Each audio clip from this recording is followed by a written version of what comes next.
Press the bell icon of the ePathshala channel and never miss another update.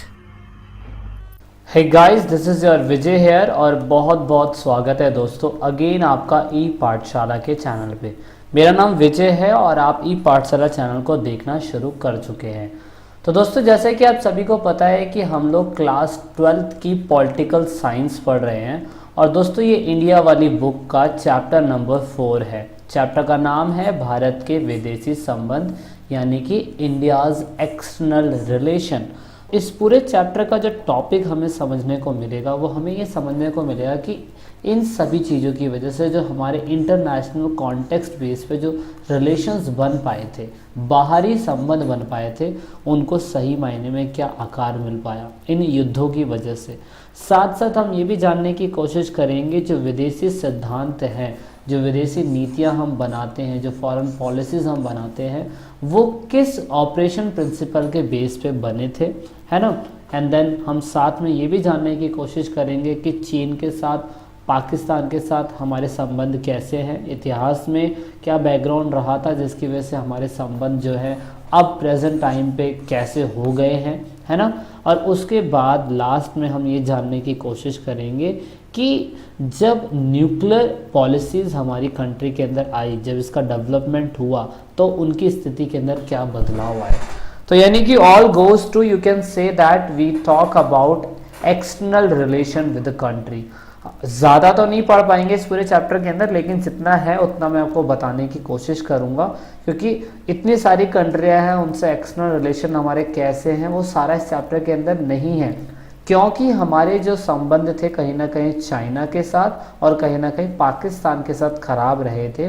तो इसकी वजह से हम इसी के बिहाव पे स्टार्ट करेंगे और एक एक करके इनकी स्टडी करेंगे। ओके, तो सबसे पहले हम जानने की कोशिश करेंगे नेहरू जी के बारे में।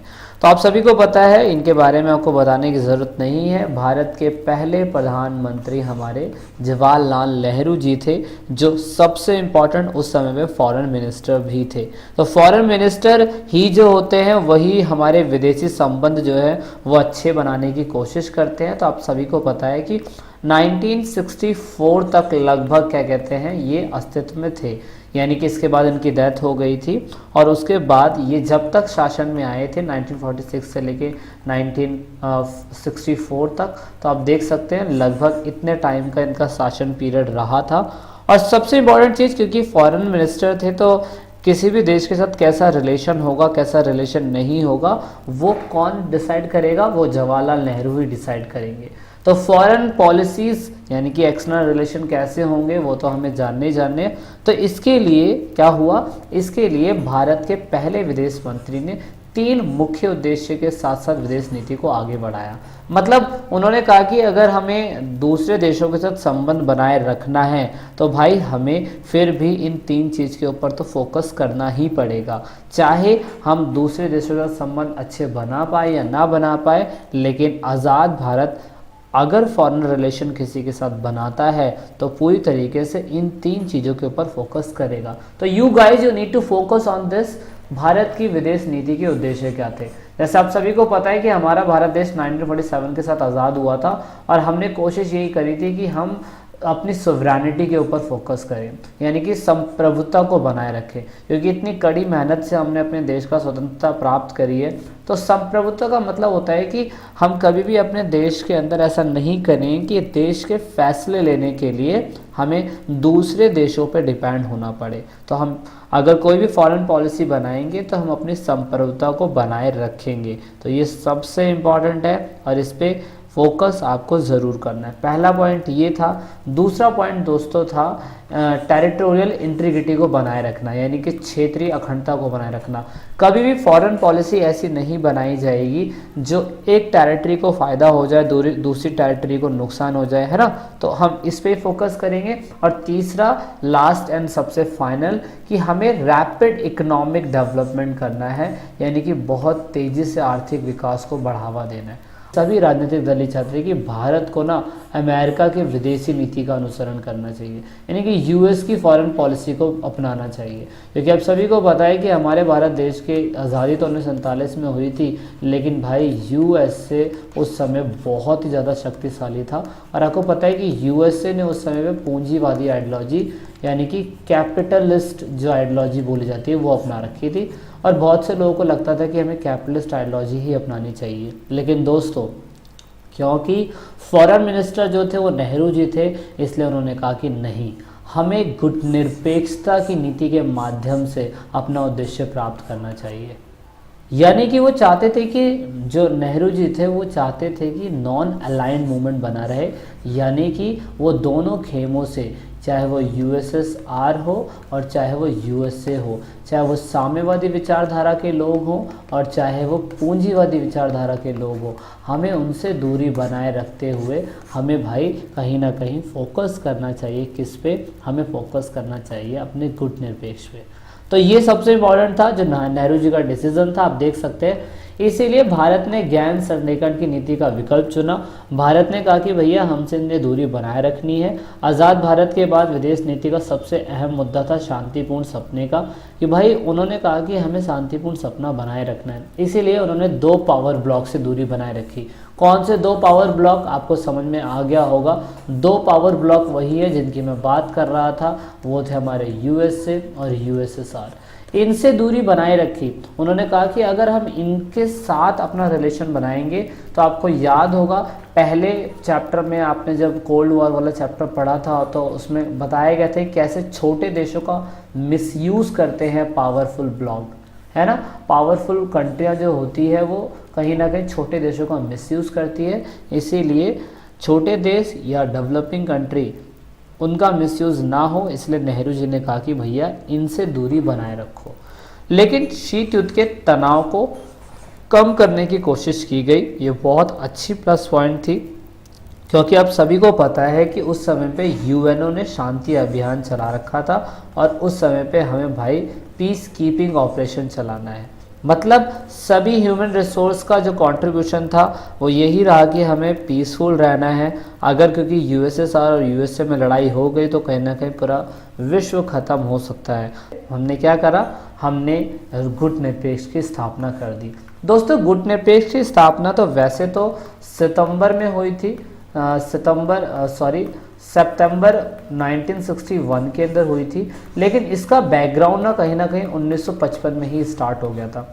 नेम जो था एक तीसरा वर्ड बन पाया और आप समझ सकते हैं कम्युनिस्ट ब्लॉक से और पूरी तरीके से नाटो से, इन दोनों से हमें अलग रखता है, ठीक है। तो ये सबसे इम्पोर्टेंट था। इसका हेडक्वार्टर कहाँ पे? इसका हेडक्वार्टर इंडोनेशिया जकार्ता के अंदर ही है अभी भी।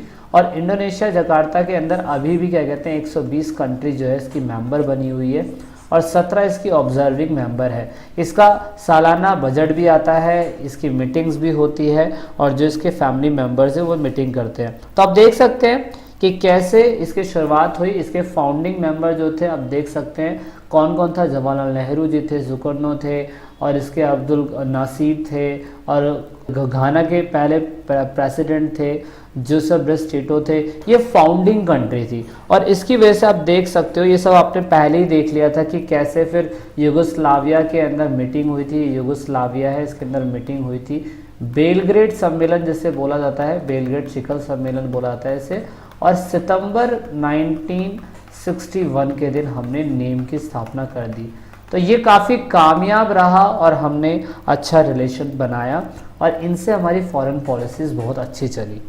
तो ये तो थे वो सारी नॉन डेवलपिंग कंट्रियाँ जो रिसेंटली आज़ाद हुई थी। अब हम बात करेंगे चाइना और भारत का रिलेशन, क्योंकि पाकिस्तान के साथ साथ अगर हम आज़ादी के अलावा देखें तो चीन के साथ भी रिश्ते उन्हें अच्छे बनाने थे, दोस्ताना रिश्ते बनाने थे। तो नेहरू जी इनसे स्ट्रांगली अटैच थे, पूरी तरीके से स्ट्रांगली अटैच थे और उन्होंने उस समय जो चीन का बॉर्डर हमसे टच होता था वहाँ पर कोई अर्धसैन्य बल भी नहीं रखा हुआ था, क्योंकि उन्हें पता है कि ये शुरुआती कंट्री है, डेवलप हुई है और कहीं ना कहीं हम इनसे अच्छे रिलेशन बनाएंगे। लेकिन फिर भी पटेल साहब यानी कि सरदार वल्लभ भाई पटेल और उनके कुछ लीडर्स को ये कहीं ना कहीं लगता था कि अगर क्या कहते हैं चाइना गुस्से में आया या चाइना अपनी टेरिटरीज को बढ़ाना चाहता है तो सिंपल सी बात है वो कहीं ना कहीं आक्रमण कर सकता है। तो ये दिक्कत थी उस टाइम पीरियड पे, लेकिन भविष्य में किसी ने ऐसा सोचा नहीं था कि चाइना जो है दगा कर देगा। इसलिए आपको पता है हमने क्या कहते हैं अर्धसैनिक बल जो है, जो आप बोलते हैं जो सिर्फ और सिर्फ सीमाओं पे रहते हैं, हमने उनकी भी स्थापना कर दी थी। लेकिन साथ साथ दोस्तों आप सभी को पता है 1950 के अंदर हमने अपना संविधान लागू करा।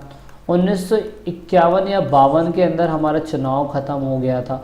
चुनाव खत्म होने के बाद ही तो हमने क्या कहते हैं दूसरे देशों से अच्छे रिलेशन बनाने हैं, है ना। तो उसके बाद हमने क्या कोशिश करी, हमने कोशिश ये करी क्योंकि चीन जो है हमारा पड़ोसी मुल्क है, तो भाई ऐसा करते हैं कि इनसे पंचशील एग्रीमेंट कर लेते हैं। पंचशील एग्रीमेंट में 5 बातें कही थी, आप ये देख सकते हैं 5 बातें जो उस समय पे 28 अप्रैल 1954 के अंदर हुई थी।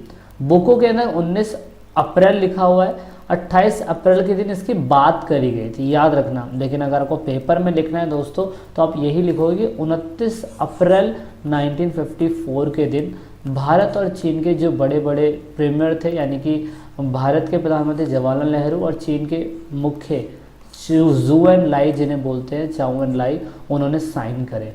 उन्होंने साइन ये कर दिए, उन्होंने 5 सिद्धांतों पे 5 बातों पे उन्होंने साइन कर दिए। और 5 बातें दोस्तों कौन सी थी वो आप ये देख सकते हैं। 5 बातें यही थी कि हम क्या कहते हैं म्यूचुअल रिस्पेक्ट रखेंगे एक दूसरे की टेरिटरीज़ के बारे में, मतलब दोस्ताना रखेंगे, उनकी अखंडता और संप्रभुता को बनाए रखेंगे।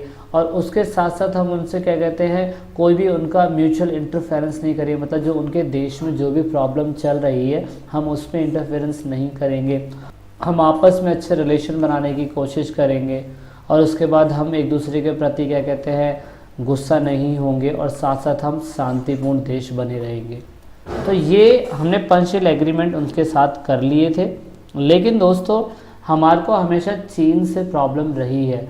चीन से हमें 2 प्रॉब्लम हमेशा रही है। एक तो तिब्बती मुद्दे को लेकर कि तिब्बत का इलाका कैसे उन्होंने कब्जा लिया, सीमा का विवाद जो है वो कैसा इनके बीच में रहा, तो हम ये दोनों समझेंगे इसके अंदर। तिब्बती इशू, तो जैसे कि आप सभी को पता था कि जब चाइना ने तिब्बत के हिस्से को नहीं कब्जाया था तो तिब्बत उस समय पे बफर स्टेट का काम करता था। बफर स्टेट मतलब एक ऐसा स्टेट जो 2 स्वतंत्र देशों के बीच में होता है। तो तिब्बत उस समय पे एक बफर स्टेट का काम करता था और तिब्बत का अपना खुद का कल्चर, अपनी खुद की टेरिटरीज, अपनी खुद की उनका खान पान था। पर समय बदला और समय बदलने के साथ साथ कुछ बदलाव आए।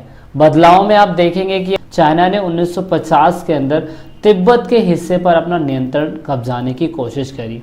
तो ऑफ कोर्स बात सिंपल सी यही थी कि अगर तिब्बत के इलाकों में कोई बाहर का बंदा आएगा तो तिब्बत के लोग उसका विद्रोह करेंगे ही करेंगे।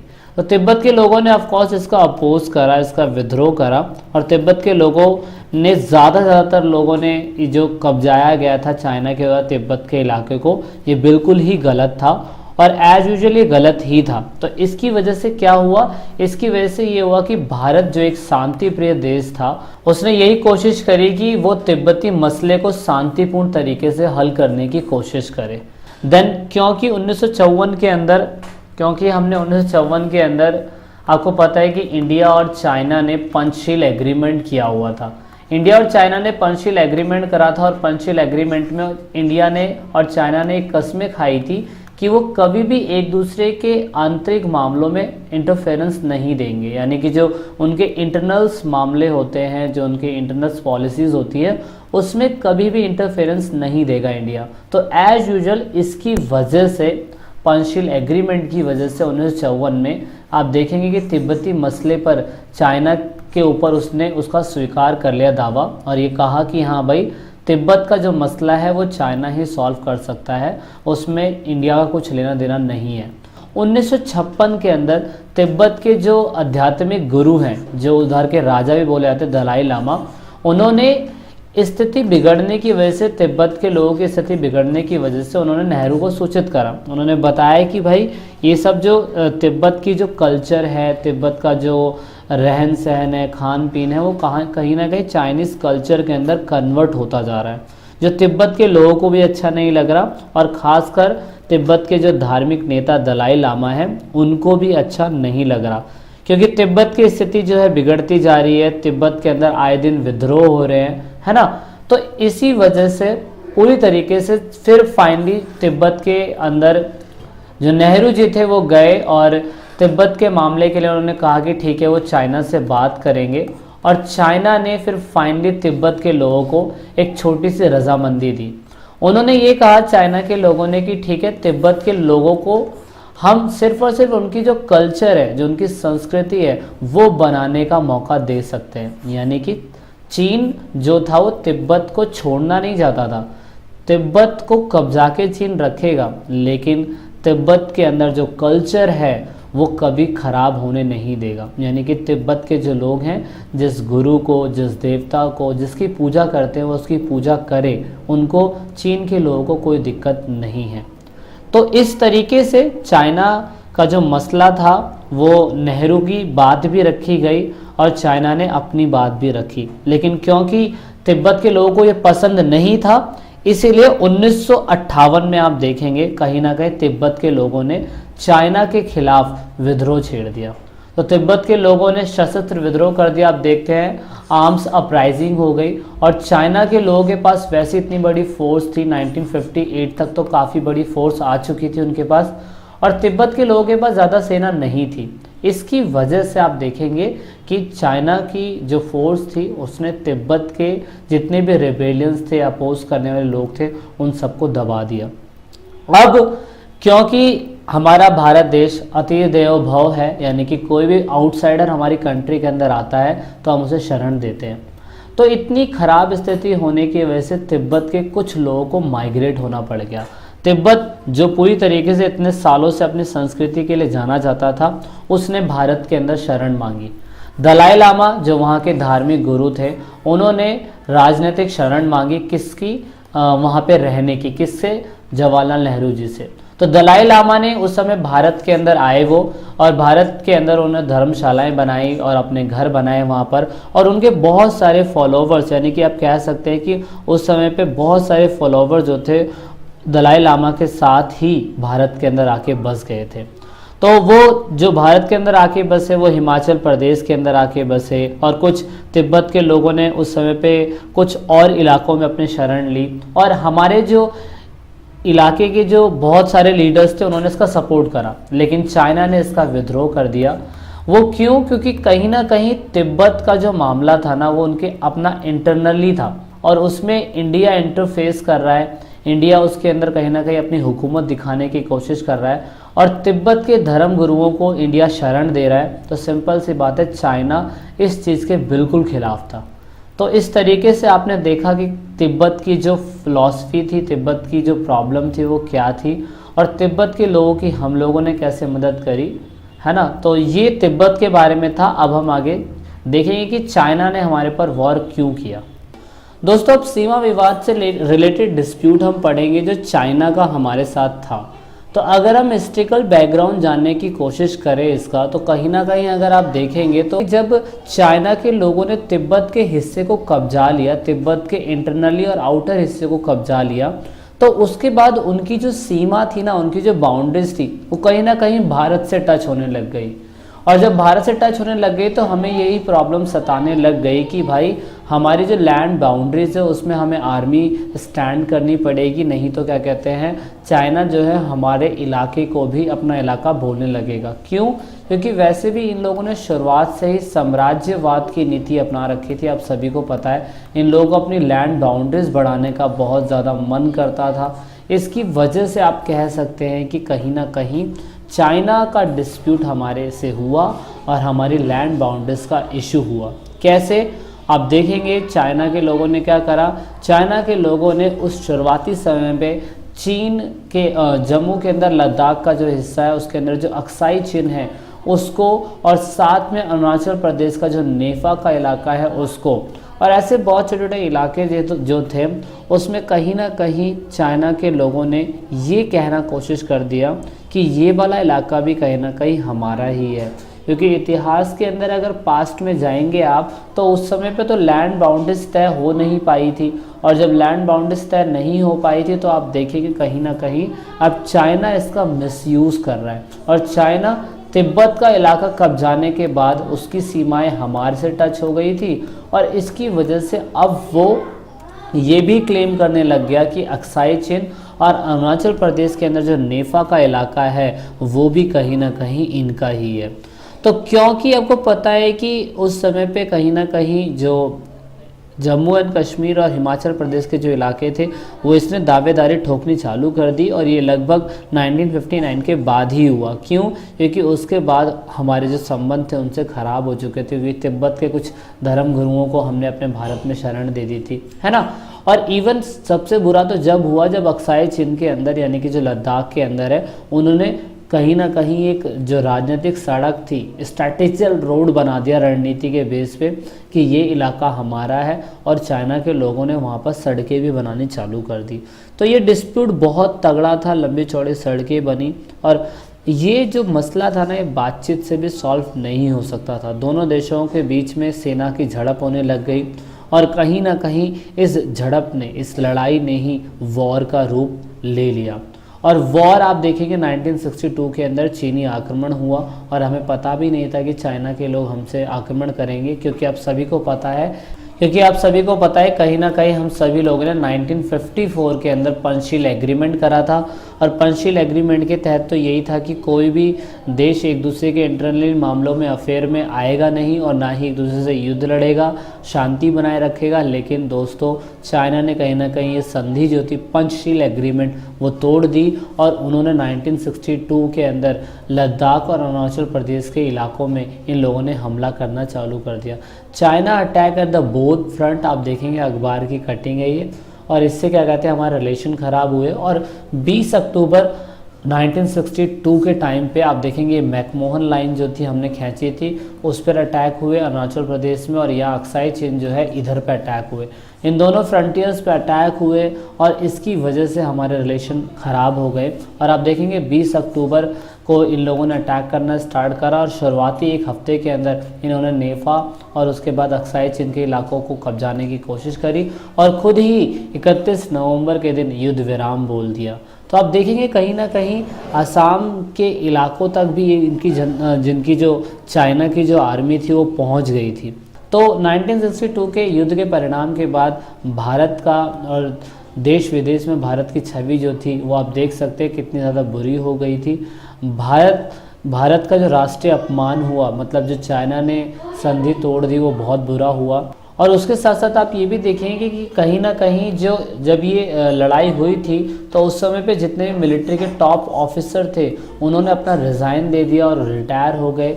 और उसमें से स्पेशल वी.के. कृष्णन मेनन आप देखेंगे वो डिफेंस मिनिस्टर थे, उन्होंने रिज़ाइन दे दिया क्योंकि इन्होंने ही कहा था कि क्या कहते हैं हमें आर्मी की तो ज़रूरत ही नहीं क्योंकि हमारा चाइना से अच्छा रिलेशन बन गया है। और इससे क्या हुआ कि नेहरू की छवि बहुत ज़्यादा ख़राब हो गई। आप देखेंगे कहीं ना कहीं 1962 में कहा जाता है कि नेहरू का डेथ का एक कारण ये भी हो सकता है 64 के अंदर कि 1962 में जब नेहरू जी हारे थे तो उसके बाद 1964 में 2 साल के बाद उनकी डेथ हो गई थी इसी की वजह से। अब क्योंकि उनकी छवि खराब हो गई तो इसलिए पहली बार लोकसभा के अंदर आप देखेंगे नो कॉन्फिडेंस मोशन जो था अविश्वास प्रस्ताव पारित हुआ। और कांग्रेस जो थी 1967 के अंदर जो चुनाव हुए थे वो आप देखें कहीं ना कहीं गठबंधन की सरकार बनी थी। मतलब जो सरकार इतने लंबे समय से जीतती आ रही है वो सरकार अब कोऑलिशन गवर्नमेंट बनाने पे मजबूर हो गई थी। और दूसरा दोस्तों उस समय पे ही सीपीआई जो थी पार्टी उसका डिवीज़न हो गया, एक सीपीआई बनी और एक सीपीआई-एम बनी उसी के अंदर से। अब हम स्टार्ट करने जा रहे हैं पूरी तरीके से किसके बारे में, हम स्टार्ट करने जा रहे हैं अपने पाकिस्तान पड़ोसी मुल्क के बारे में। तो जैसे कि आप सभी को पता है कि जब देश का विभाजन हुआ था तो उस समय पे हमारे देश में विभाजन के टाइम पे बहुत सारी जो अपहरण वाली महिलाओं की हरकतें हुई थी वो हुई थी। बेचारों को अपने परिवार से बेदखल होना पड़ा, बिछड़ना पड़ गया था विभाजन के टाइम पे। और दूसरा दोस्तों हम लोगों ने इनसे जो सहयोग किया था वो किया था नदी जल बंटवारे को लेकर, ठीक है। तो हमने नदी जल संधि भी इनसे करी हुई थी। तो इस तरीके से हम ये कह सकते हैं कि 1947 की आजादी के बाद हमारा कहीं ना कहीं पाकिस्तान से सहयोग का क्षेत्र रहा है, एरिया ऑफ कॉपरेशन रहा है। लेकिन दोस्तों जैसे कि अब सभी को पता है कि शुरुआती समय से पाकिस्तान जो मुल्क है वो कहीं ना कहीं हमारे देश से किसी न किसी कारण से उलझता ही रहा है। तो इसकी वजह से हम ये बोल सकते हैं कि कश्मीर के मुद्दे को लेकर जो सबसे बड़ा मुद्दा है हमारा पड़ोसी देश से, वो सिर्फ और सिर्फ कश्मीर के मुद्दे को लेकर है। आपने देखा होगा कि कहीं ना कहीं कश्मीर में छोटी मोटी प्रॉक्सी वॉर चलती रहती है जो 1947 के बाद कश्मीर के इशू को लेके हुई थी, क्योंकि 1947 के बाद भारत के अंदर कश्मीर का जो हिस्सा था उन दोनों के अंदर कहीं ना कहीं ये रहता था कि कश्मीर का हिस्सा मेरा है, और कोई कहता था कश्मीर का हिस्सा इतना मेरा है ना। जबकि कश्मीर के अंदर जो एक राजा था हरि सिंह, उसने पूरी तरीके से भारत को साइन कर दिया था कि वो कहीं ना कहीं भारत के साथ ही रहेगा। लेकिन फिर भी अगर आप देखें तो कश्मीर के अंदर कहीं ना कहीं प्रॉक्सी वॉर चलती रहती है। कश्मीर का मसला अभी तक हल नहीं हो पाया। हाल फिलहाल में हमने धारा 370 हटा दी है और अपनी पूरी तरीके से कश्मीर को अपने भारत देश में विलय कर लिया है। लेकिन इसकी कहानी कहां से स्टार्ट होती है कश्मीर के मुद्दे को लेकर? दोनों देशों के बीच जब ये कश्मीर का मुद्दा आया तो 1965 में ये मुद्दा काफी ज्यादा मतलब असहनीय हो गया। अप्रैल के अंदर पाकिस्तान ने कच्छ से, गुजरात का एक इलाका है कच्छ, वहां से रण एक जगह है, रन बोलते हैं, वहां से पाकिस्तान के लोगों ने हमारे भारत देश के अंदर अटैक बोल दिया। तो उस समय पे आप बोल सकते हैं कि पाकिस्तान के कच्छ के इलाके से रन के अंदर जो सैनिक हमला हुआ उसी के जस्ट ये अप्रैल की बात थी। और उसके बाद क्या कहते हैं, उन्होंने दोबारा से सितंबर के अंदर जम्मू एंड कश्मीर के अंदर बहुत बड़ा हमला कर दिया। तो ये दो हमले की वजह से आप बोल सकते हैं कि कहीं ना कहीं पाकिस्तान के नेताओं को ये उम्मीद हो चुकी थी कि जम्मू कश्मीर का जो हिस्सा है वो कहीं ना कहीं अब भारत जो है वो हमें सौंप ही देगा। लेकिन दोस्तों यहाँ पर ये बात यहीं पर नहीं थमी। यहाँ पे हमारे देश के प्रधानमंत्री पंडित लाल बहादुर शास्त्री, उन्होंने पूरी तरीके से भारत की सेना को बोला कि पंजाबी सीमा पर, पंजाब की जो सीमा है जो पाकिस्तान से टच में है, वहां पर जवाब में आपको हमला करना है। दोस्तों हमला करने के करीब कुछ ही दिनों बाद, ये कुछ ही घंटों बाद लाहौर तक इनकी सेना पहुंच गई थी। तो कहने का सेंस आप देख रहे हैं कि कहां पे जम्मू एंड कश्मीर का इलाका वो छीनना चाहते थे हमसे, लेकिन हमारे जब भारतीय सेना अटैक करने पे आई तो उन लोगों ने उनके लाहौर तक का इलाका जो था पूरा का पूरा कैप्चर कर लिया। लेकिन यहाँ पर क्या हुआ, यहाँ पर संयुक्त राष्ट्र संघ की मदद से, आप बोल सकते हैं संयुक्त राष्ट्र संघ की इंटरफेरेंस की वजह से दोनों देशों के बीच में सलाह मशवरा हुआ और एक ताशकंद समझौता हुआ। दोस्तों ताशकंद समझौता कहाँ हुआ, कमेंट करके जरूर बताइएगा। ताशकंद समझौता किन के बीच हुआ? ऑफ कोर्स भारत के प्रधानमंत्री लाल बहादुर शास्त्री और वहां के उस समय पे आयूब खान जो जनरल थे उनके बीच में ये साइन होता है। तो आप देखेंगे यहाँ पर 1966 के अंदर ये ताशकंद समझौता साइन होता है और ताशकंद समझौता साइन होने की वजह से आप देखेंगे भारत और पाकिस्तान के बीच में जो भी क्षति पहुंचाई गई थी उससे कहीं ना कहीं ये बोझ को खत्म किया गया। अब हम जानने की कोशिश करेंगे 1970 के दशक में जब पाकिस्तान के अंदर आम चुनाव हुए तो वहां पर खुद ही जो क्या कह सकते हैं आपको जो इंटरनल डिस्टर्बेंस हुई वो बहुत तकलीफ हुई। पाकिस्तान पहले तो क्या कहते हैं काफी अच्छे तरीके से जीत रहा था पश्चिमी पाकिस्तान, क्योंकि पाकिस्तान के तो दो हिस्से थे, ये वाला पश्चिमी पाकिस्तान कहलाता है आपको पता ही है, और ये जो ईस्ट बांग्लादेश आप देख रहे हैं इसे पूर्वी पाकिस्तान बोला जाता है। तो यहाँ पर पश्चिमी पाकिस्तान के अंदर तो जो पाकिस्तान सरकार थी उसका अच्छा बोलबाला था और पूरी तरीके से वो यहीं पे ही अपना पूरा क्या कहते हैं आप कह सकते हैं अपनी टेरिटरीज चलाते थे। लेकिन अगर पूर्वी पाकिस्तान की बात कर ली जाए तो पूर्वी पाकिस्तान के अंदर बंगाली मुसलमान जो थे वो ज्यादा रहते थे। तो बंगाली मुसलमान की जो आबादी थी उनके साथ जो पश्चिमी पाकिस्तान के नेताओं का रवैया था वो खराब था। तो चुनाव के परिणाम क्या हुए दोस्तों, जो पूर्वी पाकिस्तान था यानी कि जो बांग्लादेश वाला हिस्सा था उसमें 300 सीटों के अंदर पाकिस्तान की जो जनता थी उसने सिर्फ और सिर्फ पाकिस्तान की सरकार को 81% सीटें दी, जबकि पश्चिमी पाकिस्तान के अंदर जुल्फिकार भुट्टो की पूरी तरीके से सरकार बनी। इसमें आपको ज्यादा कंफ्यूज होने की जरूरत नहीं है। आपको कंफ्यूज इसलिए नहीं होना है क्योंकि टोटल सीटें जो पूरी तरीके से आपको वहां पे दिखाई दे रही है, जो टोटल सीटें आपको दिखाई दे रही है ये है पूर्वी पाकिस्तान की और ये है पश्चिमी पाकिस्तान की। तो पश्चिमी पाकिस्तान में जुल्फिकार भुट्टो जो है 1970 के टाइम पे नेता बने और अवामी लीग को 160 सीटें मिली। कहां पर? पूर्वी पाकिस्तान के अंदर।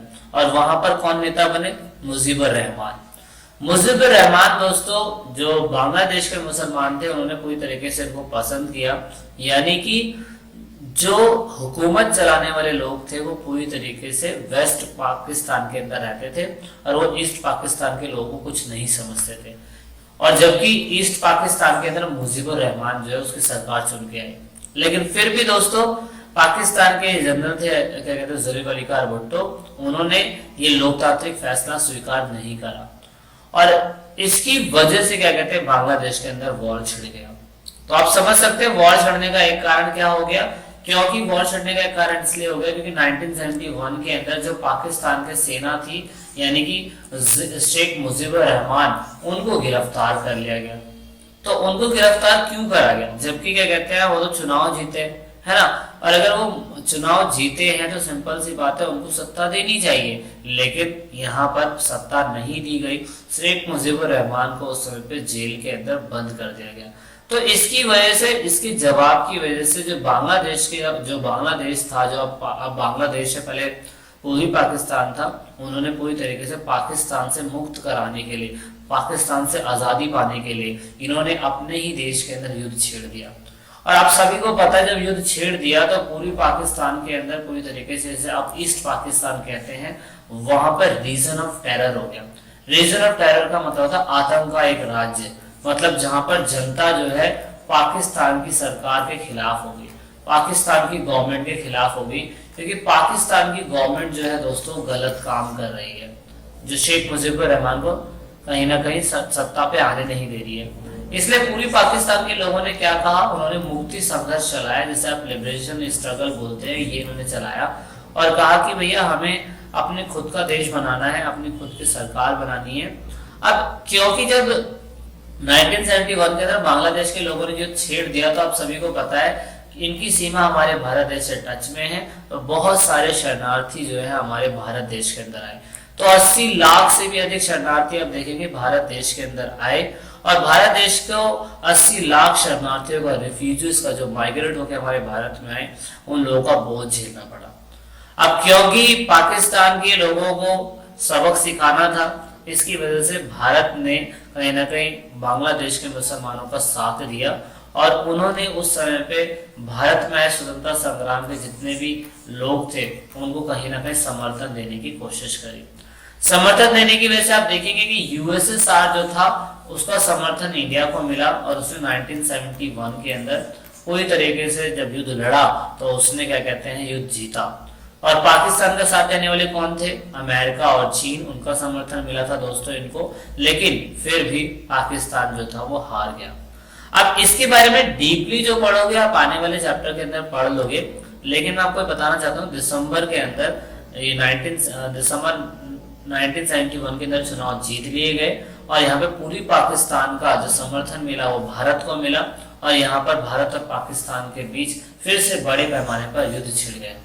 और जब युद्ध छिड़ गया तो सिंपल सी बात है भारत ने बहुत सारे जवाबी हमले करे और शायद मानेकशॉ जो थे वो उस समय पे हमारे चीफ थे और उन्होंने बताया कि कैसे जंग लड़नी है, क्या करना है, कैसे करना है। तो इसके जवाब में आप देखेंगे कि 10 दिन के भीतर ही पूर्वी पाकिस्तान जो है जीत लिया गया और 10 दिन के भीतर पूर्वी पाकिस्तान के अंदर जो ढाका के अंदर जो पाकिस्तान की सेना है 90,000 सैनिकों को बंदी बना लिया गया और उनसे उनको सरेंडर कर दिया गया, मतलब उनका आत्मसमर्पण ले लिया गया। तो 3 जुलाई 1972 के दिन शिमला समझौता हुआ था। शिमला के अंदर आप सभी को पता ही है, शिमला के नाम से पता चल रहा है।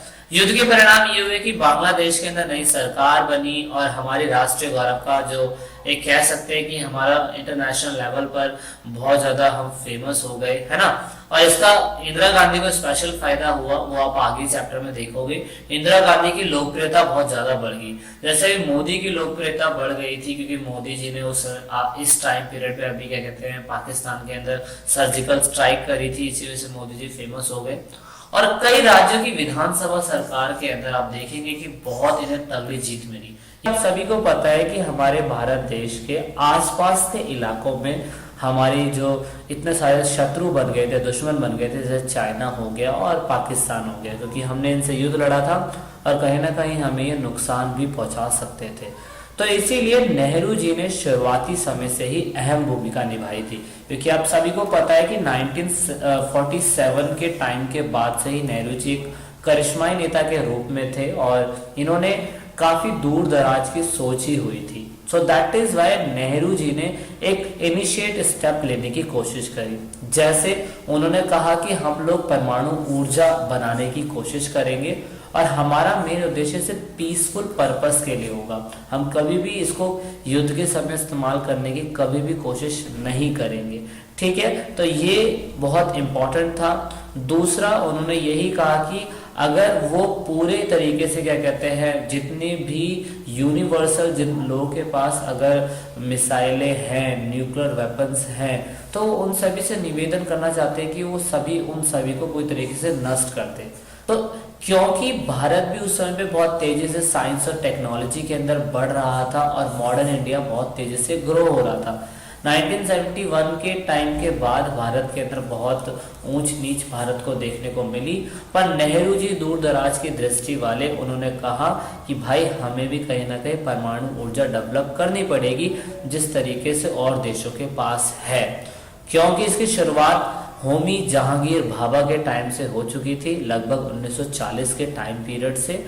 ये उस समय में परमाणु परीक्षण के सबसे अहम व्यक्तियों में से आप बोल सकते हैं, मुख्य वास्तुकार जो है, chief architect of nuclear test. मतलब अगर पूरे भारत देश के अंदर कभी भी न्यूक्लियर टेस्ट की शुरुआत हुई होगी तो कहीं ना कहीं होमी जहांगीर भाभा के निर्देशन में ही हुई होगी।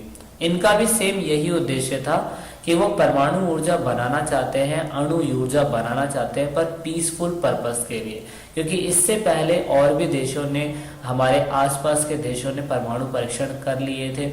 इवन उन लोगों ने मिसाइलों का इस्तेमाल भी करा था। अगर आपको पता हो तो हिरोशिमा नागासाकी के अंदर कितना बुरा अटैक अमेरिका के द्वारा हुआ था। तो वो कहना चाहते थे कि या तो आप सभी लोग पूरी तरीके से खत्म कर दीजिए या हमें भी बनाने दीजिए, क्योंकि अगर हम अपने पड़ोसी मुल्क की बात करें तो चीन जो साम्यवादी देश है, उसने 1964 अक्टूबर के महीने में उसने खुद अपने आप को अणु शक्ति संबंध देश बना लिया था। और दूसरा जो भाई 5 परमानेंट मेंबर है, जिन्हें आप चाइना, फ्रांस, यूके, रशिया, इन सभी के पास तो पता नहीं कितने सारे परमाणु बम थे, अणु बम की शक्तियां थी, तो उनका तो कुछ कहना ही नहीं था। समझ रहे हैं? तो इस तरीके से अगर आपने देखा होगा तो कहीं ना कहीं 1968 के टाइम पीरियड पे आपने देखा होगा NPT हुआ था। जिस बच्चे ने कोल्ड वॉर की वीडियो देखी है तो वो समझ सकता है कि 1968 के अंदर जबरदस्ती इन 5 पावरफुल कंट्रियों ने NPT लागू करने की कोशिश करी।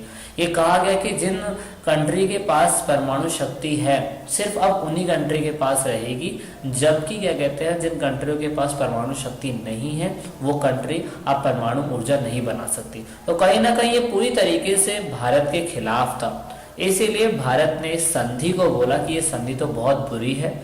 ये संधि संयुक्त राष्ट्र संघ के अंदर अगर आप बोलते हैं कि 1968 के अंदर कि भाई अब न्यूक्लियर वेपन टेस्ट नहीं होगा, तो ये बहुत पूरी तरीके से गलत है। इसलिए भारत ने इसको क्या माना? भारत ने इसको माना कि भाई ये पूरी तरीके से रिफ्यूजेबल है और भारत इस पर साइन नहीं करेगा। क्यों भारत इसलिए साइन नहीं करेगा कि पहले तो आपने बम बना लिए और अब आप जो डेवलपिंग कंट्री है उनको बम बनाने से मना कर रहे हैं।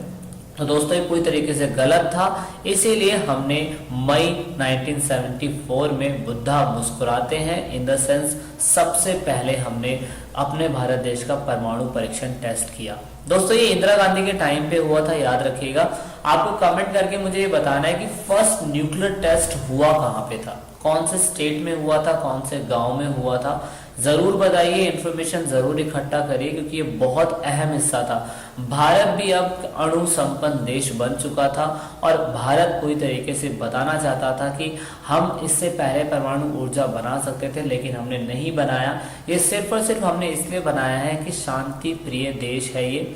और उसके बाद दोस्तों हमने 1998 के अंदर भी ऑपरेशन शक्ति करके दूसरा परमाणु परीक्षण करा था। लेकिन भारत की एक खासियत थी, भारत ने कहा कि अगर हम परमाणु बना रहे हैं, अगर हम अणु संपन्न देश हैं, तो हम कुछ ना कुछ कस्में वादे लेना चाहते हैं। सबसे नंबर 1 कि हम भाई परमाणु निवारक बनाए रखेंगे। मतलब अगर हम क्या कहते हैं परमाणु संपन्न देश है, तो हम चाहेंगे कि इसको मेंटेन रखें, हम इसका पहले यूज नहीं करेंगे युद्ध के टाइम पे।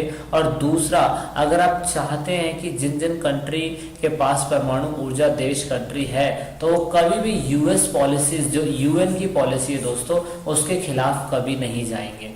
और वो चाहता ये भी है इंडिया की भाई न्यूक्लियर फ्री वर्ल्ड बन जाए, और वो जितनी भी कंट्री के पास, जिनके पास बम है, वो सारे पूरी तरीके से उन्हें नष्ट कर दे और भारत देश भी नष्ट कर दे, और पूरा वर्ल्ड जो है शांति प्रिय बन जाए, शांति प्रिय यूनिवर्स बन जाए। तो दोस्तों इतना ही है इस वीडियो के अंदर। We have finished this chapter and I hope you like this video. Comment करके जरूर बताइएगा कि वीडियो कैसी लगी। So this is it in this chapter. तो लास्ट में दोस्तों, अगर आप वीडियो को देख रहे हैं और ई पाठशाला चैनल के आप सब्सक्राइबर हैं या नए सब्सक्राइबर हैं, तो ई पाठशाला की टीम से आप सभी को यही रिक्वेस्ट है कि आप इन सभी वीडियो को अपने दोस्तों के साथ शेयर ज़रूर करें और कोशिश करें कि आप दूसरों को शेयर करवाने के लिए बोलें, क्योंकि आप जितना वीडियो को शेयर करेंगे उतना ही हम और लोगों की मदद कर पाएंगे, क्योंकि पढ़ेगा इंडिया जब भी बढ़ेगा इंडिया। तो वीडियो के लास्ट में वीडियो को एंड तक देखने के लिए, चैनल को सपोर्ट करने के लिए बहुत बहुत धन्यवाद। जय हिंद, जय भारत।